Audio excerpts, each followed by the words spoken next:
ஆண்டவராகிய இயேசு கிறிஸ்துவின் விலையேறப்பெற்ற பரிசுத்தமுள்ள நாமத்தில் அன்பின் வாழ்த்துக்கள். இந்த காலையில் உங்களை சந்திப்பதில் மகிழ்ச்சி அடைகிறேன். இந்த நாள் உங்களுக்கு ஆசீர்வாதமாய் மாறும். ஆண்டவர் நல்லவர். மீண்டும் ஆசீர்வாதங்களை, நன்மைகளை சுதந்திரித்துக் கொள்கிற நல்ல நாட்களாய் மாறட்டும். ஐயோ, நான் நேசித்தவர்கள் போய்விட்டார்களே, எனக்கு சாதகமாக இருந்தவங்க போயிட்டாங்களே, நம்பினவங்களாம் போயிட்டாங்களே, எனக்கு ஒரு நன்மை கிடைக்குமா அப்படின்னு யோசிக்கிறீங்களோ? ஏசப்பா இன்றைக்கும் உயிரோடு இருக்கிறார். உயிர் தெழுந்து இன்றைக்கும் இயேசு உயிரோடு இருக்கிறார். மீண்டும் உங்களுக்கு நன்மைகளை தரப்போகிறார். அப்படிப்பட்ட நாட்களாக இந்த நாள் உங்களுக்கு மாறட்டும். ஏசாயா தீர்க்கதரிசன புஸ்தகம் 61ஆம் அதிகாரம் அதனுடைய 3ஆம் வசனத்தை தியானிக்கலாம். சீயோனிலே துயரப்படுகிறவர்களை சீர்படுத்தவும், அவர்களுக்கு சாம்பலுக்கு பதிலாக சிங்காரத்தையும், ஒடுங்கின ஆவிக்கு பதிலாக துதியினுடையும், ஆனந்த தைல துயரத்துக்கு பதிலாக ஆனந்த தைலத்தையும் கொடுக்கவும் ஆமென். கர்த்தர் தம்முடைய மகிமைக்கு இந்த நாட்டின விருட்சங்கள் எனப்படுவார்கள்.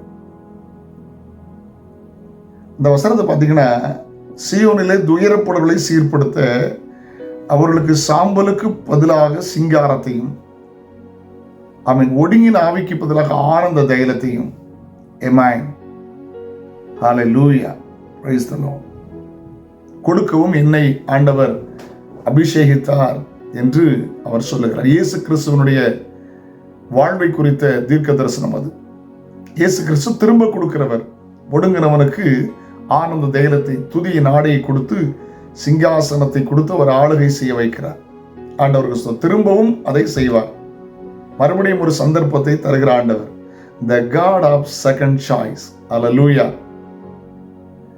இரண்டாவது உலக மகா யுத்தம் நடந்த போது பிலிப்பைன்ஸ் அன்றைக்கு அமெரிக்கா கட்டுப்பாட்டுக்குள் இருந்தது. திடீரென்று ஜப்பான் மக்கள் அதை அட்டாக் பண்ணி பிடித்து விட்டார்கள். அங்கிருந்த அமெரிக்க இராணுவம் வெளியேற வேண்டிய ஒரு சூழ்நிலை வந்தது. அப்பொழுது மைக்கேல் ஆதர் என்கிற ஒரு பெரிய இராணுவ தளபதி அந்த மக்களுக்கு ரொம்ப நன்மை செய்திருந்தார். பிலிப்பைன்ஸ் மக்களுக்கு மிகவும் ஆதரவாய் நன்மை செய்தவர். வெளியேற வேண்டிய சூழல் வந்தது. மக்கள் கதறி அழுதார்கள். அவர் சொன்னார், மீண்டும் ஒரு நாள் வருவேன், நான் உங்களுக்கு ஆறுதலாய் வருவேன் என்று சொல்லி போனார். நடந்த சம்பவம் என்ன? மறுபடியும் திடீரென்று அமெரிக்க விமானங்கள் அதை சுற்றி கொண்டது. ஜப்பான் மக்கள் அடித்து துரத்தப்பட்டார்கள்.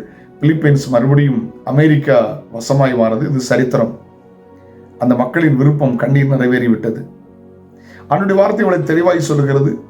சீயோனிலே துயரப்படுகிறவர்களை சீர்படுத்த சாம்பலுக்கு பதிலாக சிங்காரம், துயரத்திற்கு பதிலாக ஆனந்த தைலம், ஒடுங்கின ஆவிக்கு பதிலாக துதியினுடைய கொடுக்க கர்த்தரனை அனுப்பினார் என்று சொல்கிறார். முடிவிலே கர்த்தர் தம்முடைய மகிமைக்கென்று நாட்டின நீதியின் விருட்சங்கள் எனப்படுவார்கள். இவ்வளவு அருமையான வார்த்தை பார்த்தீங்களா? அந்த பிலிப்பைன்ஸ் மக்களுடைய மன விருப்பம் நிறைவேற மைக்கேல் ஆர்தர் திரும்பி வந்தது போல இயேசு மறுபடியும் வரப்போகிறார். ஜெபிக்கும் போது அவர் வருவார், மகிமையாய் அற்புதங்களை செய்வார். மறுபடியும் இயேசு கிறிஸ்து வரப்போகிறார். நம்மை சேர்த்து கொள்ள, பரலோகத்தில் கொண்டு போய் சேர்க்க அவர் வரப்போகிறார். இன்றைக்கும் அவருடைய நாமத்தை பிரஸ்தாபம் பண்ணுகிற எந்த ஸ்தானத்திலும் அவர் வருவார்.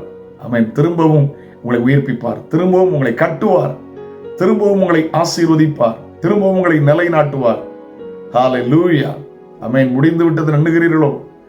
நேசிக்கிறவங்க எல்லாம் போயிட்டாங்கன்னு இல்லை, அவர் போக மாட்டார். அவர் உயிரோடு இருக்கிறார்.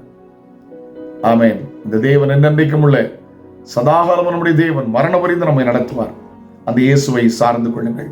ஜெபிக்கலாமா? தகப்பனே, இயேசு கிறிஸ்துவின் நாமத்தில் ஜெபிக்கிறோம். நம்பினவர்கள், நேசித்தவர்கள் கைவிட்டிருக்கலாம். ஆனால் திரும்ப திரும்ப மறுபடியும் தருகிறவர், ஒரு புதிய வாழ்வை மறுபடியும் தருகிற கர்த்தர் அந்த இயேசப்பாவை சார்ந்து வாழ உதவி செய்யும்.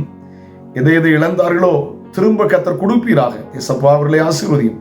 இந்த நாள் பிள்ளைகளுக்கு ஆசீர்வாதமாக இருக்கட்டும். இயேசுவின் நாமத்தில் ஜெபங்கள் பிதாவே. ஆமென். ஆமென். God bless you. நாளை உங்களை சந்திக்கிறேன். அதுவரையிலும் ஆண்டவருடைய கிருபை உங்களை தாங்கட்டும். Have a nice day.